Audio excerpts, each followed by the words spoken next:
Millions of lives erased from existence, a continent permanently scarred by organized death. When we look at the Holocaust, we naturally start at the end, at the terrifying industrial scale of the devastation. The violence here was completely mechanized. People were packed into train cars, documented, sorted, and murdered in extermination camps, arriving on a schedule. When society looks back at the architect of this system, Adolf Hitler, we tend to rely on a comforting label. We call him a monster. We frame him as an absolute anomaly of pure, innate evil. This label creates a dangerous shield for society. It implies that such evil is an external anomaly, absolving the systems and citizens that allowed his rise.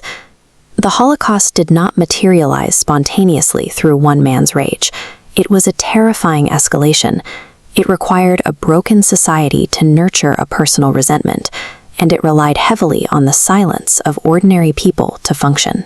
Before the rallies and the uniforms, there was early 1900s Vienna. This narrow European street gives you a sense of a highly compressed society.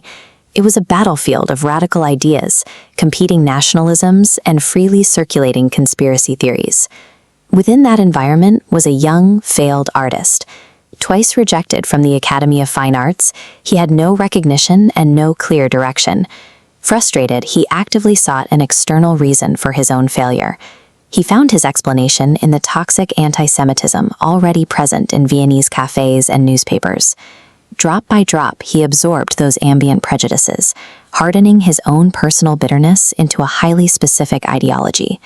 The foundation of the deadliest machine in human history was incubated right there. It didn't start in a military strategy room. It started in the mind of an isolated civilian searching for a collective enemy to blame. Then came the psychological shock of World War I.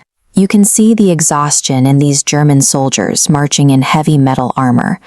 Defeat left a profound physical and emotional wound across the entire country. Refusing to accept the military loss, the public embraced a massive coping mechanism. A myth emerged, the stab in the back. It falsely claimed that Germany was never defeated on the battlefield, but was instead betrayed by domestic traitors from within. That conspiracy theory was specifically weaponized against the Jewish population. Radical voices took a diverse community of citizens and forcefully reframed them as a manufactured, unified scapegoat responsible for the nation's humiliation. This narrative triggered a massive escalation. It successfully merged one man's internal, personal prejudice with an entire nation's collective trauma. Following the war, the Weimar Republic's economy collapsed. These are immense stacks of 100,000 mark banknotes, heavily devalued by hyperinflation. People were living through intense hunger and societal desperation. In that chaos, the Nazi Party found its leverage. Relentless propaganda channeled raw public fear into actionable rage. In 1933, Hitler became chancellor. Then everything changed. Democracy collapsed, opposition disappeared. Power concentrated into one man, and hatred became law. Jews were stripped of rights, excluded from society, marked, isolated, and pushed out of normal life, step by step, law by law, until they were no longer seen as citizens.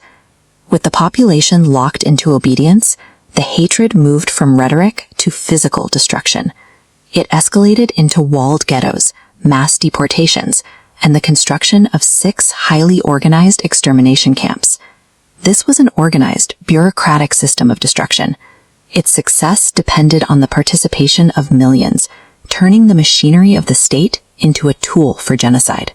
When the war finally ended, the liberation of the camps laid bare the absolute limit of that escalation.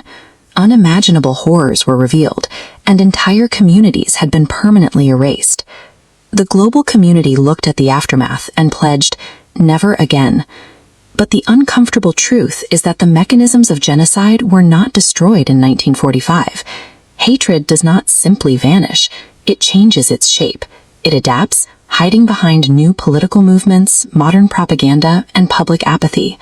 The societal formula remains entirely intact today. Genocide requires a broken mind to find an ideology, that ideology to capture a system of government, and that system to rely on silent followers. Preventing future tragedy means we have to recognize the architecture of animosity early.